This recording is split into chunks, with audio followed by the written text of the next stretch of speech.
ಪ್ರೀತಿ ವಿಚಾರದಲ್ಲಿ ನೊಂದ ಮೇಲೆ, ಮೋಸ ಹೋದ್ಮೇಲೆ ಎಲ್ಲರ ಹತ್ರ ಬರೋದು ಒಂದೇ ಒಂದು ಕ್ವಶನ್ ಏನಂತ ಹೇಳಿದ್ರೆ, ಯಾಕೆ ಕೆಲವರು ಫೇಕ್ ಲವ್ ಮಾಡ್ತಾರೆ? ಇದೊಂದು ದೊಡ್ಡ $1 ಮಿಲಿಯನ್ ಪ್ರಶ್ನೆ ಅಂತ ಹೇಳ್ಬೋದು. ಯಾಕೆ ಸರ್ ಹಿಂಗೆ ನಿಜವಾದ ಪ್ರೀತಿಗೆ ಬೆಲೆನೇ ಇಲ್ವಾ? ಎಲ್ಲರೂ ಇದನ್ನು ಹೇಳೇ ಹೇಳ್ತಾರೆ. ಯಾಕೆ ಫೇಕ್ ಲವ್ ಮಾಡ್ತಾರೆ ತಿಳ್ಕೊಳ್ಳೋಣ. ಅದಕ್ಕಿಂತ ಮುಂಚೆ ಫಸ್ಟ್ ಟೈಮ್ ನಮ್ಮ ಚಾನಲ್ ನೋಡ್ತಾ ಇದ್ದರೆ ಸಬ್ಸ್ಕ್ರೈಬ್ ಮಾಡಿ, ಸಪೋರ್ಟ್ ಮಾಡಿ.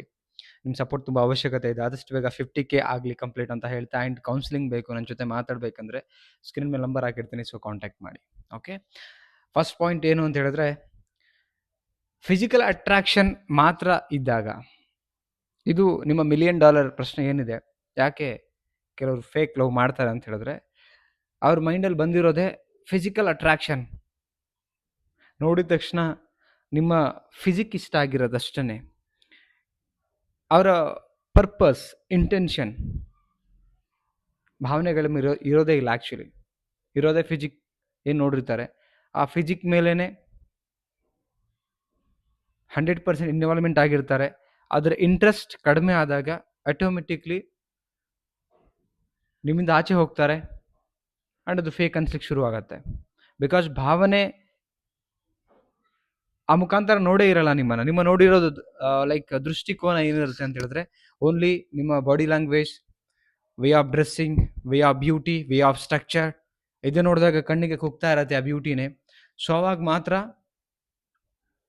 ವಿತೌಟ್ ಫೀಲಿಂಗ್ ಆ ಕನೆಕ್ಟಿವಿಟಿ ಅವ್ರು ತಗೊಳಕ್ಕೆ ನೋಡಿರ್ತಾರೆ. ಆ ಫೀಲಿಂಗ್ ಇಲ್ಲ ಅಂತ ಹೇಳಿದ್ರೆ ಭಾಳ ಬೇಗ ಆ ಲವ್ ಫೇಕ್ ಅನ್ಸಕ್ಕೆ ಶುರು ಆಗುತ್ತೆ. ಮನ್ಸಾರೆ ಬಂದಿರೋದಲ್ಲ. ಓಕೆ, ಇದು ಒಂದು ಮೊದಲನೇ ರೀಸನ್. ಸೆಕೆಂಡ್ ರೀಸನ್ ಏನಂತ ಹೇಳಿದ್ರೆ, ಮ್ಯಾಚುರಿಟಿ ಕೊರತೆ. ಮ್ಯಾಚುರಿಟಿ ಇರಲ್ಲ. ಅಂದರೆ ಎಮೋಷನಲಿ ಹ್ಯಾಂಡಲ್ ಮಾಡೋ ಮ್ಯಾಚುರಿಟಿ ಇಲ್ಲದೇ ಇದ್ದಾಗ ಫೇಕ್ ಬಿಹೇವಿಯರ್ ಬರೋಕ್ಕೆ ಶುರುವಾಗತ್ತೆ. ಅರ್ಥ ಆಯಿತು ಅನ್ಕೋತೀನಿ. ಎಮೋಷ್ನಲಿ ಹ್ಯಾಂಡಲ್ ಮಾಡೋಕ್ಕಾಗದೇ ಇದ್ದಾಗ ಡೆಫಿನೆಟ್ಲಿ ಫೇಕ್ ಒಂದು ಬಿಹೇವಿಯರ್ ಕಾಣಕ್ಕೆ ಶುರುವಾಗತ್ತೆ.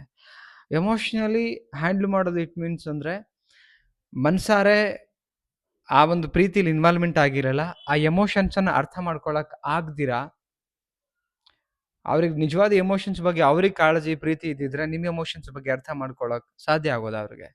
ಅದು ಗೊತ್ತಿಲ್ಲ ಅಂತ ಬಂದಾಗ ತಾನೇ ಇದೆಲ್ಲ ಆಗೋಕ್ಕೆ ಸಾಧ್ಯ. ವಿಷಾನು. ಸೊ ಆವಾಗ ಫೇಕ್ ಬಿಹೇವಿಯರ್ ಕಾಣಕ್ಕೆ ಶುರು ಆಗತ್ತಲ್ಲ. ಸೊ ಆವಾಗ ಲೈಕ್ ಆ ಪ್ರೀತಿ ಫೇಕ್ ಆಗ್ಲಿಕ್ಕೆ ಶುರು ಆಗುತ್ತೆ. ನಿಮಗೆ ಅನ್ಸುತ್ತೆ ಡೆಫಿನೆಟ್ಲಿ ಇದು ಫೇಕ್ ಆಗಿದೆ ಪ್ರೀತಿ, ನಾನು ಮೋಸ ಹೋದೆ ಅಂತ. Okay, second reason. Third reason ಏನು ಅಂತ ಹೇಳಿದ್ರೆ, ತಮ್ಮ ಫೀಲಿಂಗ್ಸ್ ಬಗ್ಗೆ ಅವರಿಗೆ ಕ್ಲಾರಿಟಿ ಇಲ್ಲದೇ ಇದ್ದಾಗ. It's very important. ಅವ್ರಿಗೇನೆ ಅವ್ರ ಫೀಲಿಂಗ್ಸ್ ಬಗ್ಗೆ ಕ್ಲಾರಿಟಿ ಇರಲ್ಲ. ಅವ್ರ ಮೇಲೆ ನನಗೆ ಯಾವ ಥರ ಫೀಲ್ ಇದೆ, ಒಂದ್ಸಲ ಅನ್ಸುತ್ತೆ ಜಸ್ಟ್ ಕ್ರಶ್, ಲೈಕ್ ಫಿಸಿಕ್ ನೋಡಿ ಅಟ್ರಾಕ್ಷನ್ ಆಗೋದೆ. ಒಂದ್ಸಲ ಅನ್ಸುತ್ತೆ ಒಳ್ಳೆಯವರು, ಲೈಫ್ ಲಾಂಗ್ ಅವರೊಟ್ಟಿಗೆ ಇದ್ಬಿಡೋಣ. ಒಂದ್ಸಲ ಅನ್ಸುತ್ತೆ ಇರೋಷ್ಟು ದಿನ ಎಂಜಾಯ್ ಮಾಡಿ ಬಿಟ್ಟಾಕೋಣ. ಅಂದರೆ ಕ್ಲಾರಿಟಿನೇ ಇರಲ್ಲ ಆ್ಯಕ್ಚುಲಿ ಅವ್ರಿಗೆ. ಯಾವ ಥರ ನನ್ನ ಮನಸ್ಸಲ್ಲಿ ಆ ಫೀಲಿಂಗ್ ಯಾವ ಥರ ಬಂದಿದೆ ಅಂತ ಅದ್ರ ಬಗ್ಗೆ ಅವ್ರಿಗೆ ಕ್ಲಾರಿಟಿ ಇಲ್ಲ ಅಂದರೆ, ಒಂದು ರಿಲೇಷನ್ಶಿಪ್ಪಲ್ಲಿ ಕ್ಲಾರಿಟಿಯಾಗಿ ಅವ್ರು ಇರೋಕ್ಕೆ ಹೇಗಾದರೂ ಹೇಗೆ ಸಾಧ್ಯ? It's impossible. ಓಕೆ, ಸೊ ಹಂಗಾಗಿ ಆಲ್ಮೋಸ್ಟು ಈ ಒಂದು ಕಾರಣಕ್ಕೆ ಕನೆಕ್ಟ್ ಆದಂಥ ವ್ಯಕ್ತಿಗಳು, ಈ 3 ವಿಚಾರ ಏನು ಹೇಳಿದ್ನಲ್ಲ, ಈ ವಿಚಾರವಾಗಿ ಕನೆಕ್ಟ್ ಆದಂಥ ವ್ಯಕ್ತಿಗಳು ಅವರ ಪ್ರೀತಿ ಫೇಕ್ ಆಗಲಿಕ್ಕೆ 100% ಸಾಧ್ಯ ಆಗುತ್ತೆ.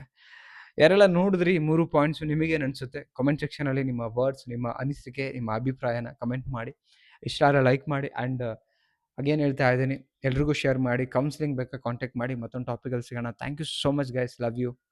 ಬಾಯ್.